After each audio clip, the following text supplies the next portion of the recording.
Was your childhood home haunted? And if so, do you ever feel like that thing is waiting for you to return? Tonight's ghost story is called The Thing in the Spooky Room. This story has been sent to me by Jilly, so thank you for sending it, Jilly. I appreciate all the ghost stories that you've sent me. They're brilliant. Before I start, do me a favour, hit the follow button because it really helps me out. And if you love listening to podcasts that are ghostly and spooky, go to At the Darkling Chronicles on Spotify and Apple, and you can listen to your heart's content. So, Jilly starts by saying, I was about 7 or 8 years old when we moved into an old farmhouse. This sounds disturbing already. The house was built in 1733 and it wasn't without activity. Jilly, it sounds old as hell and I can't wait. A man in a tall hat was seen at the base of the stairs by my mother. One evening, she doesn't believe in ghosts, but she saw what she couldn't explain. This same man was seen again in her bedroom, standing behind the door in the early hours as she woke up. For the love of God, can you imagine? She says, in my bedroom there was a dark energy and it would appear every now and again. You never knew when. It would come in when it wanted to come. She says, this is the only thing that has truly ever unnerved me in the world of spirit.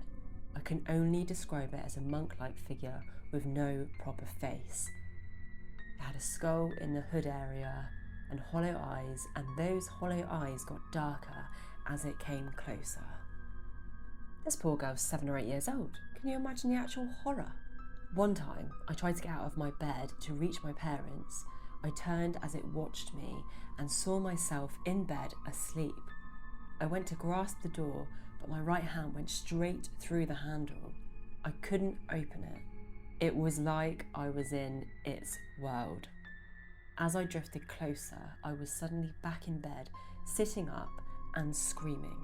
My father came in and told me it was probably a nightmare, but it wasn't.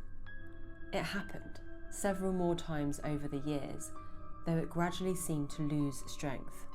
When I left home in 1991, I returned briefly in 1993 for 2 nights before I married my first husband. By then, I had grown stronger with my gift.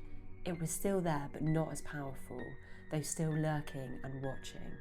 Julie says, as children we lack protection, but by then I had enough strength to keep it at bay, and thank God. She says her mum moved out in 2003, but she says I still know it's somewhere in that house. Whatever it was not nice. The next part of her story is amazing, but I can't fit it all in one video, so follow for part 2.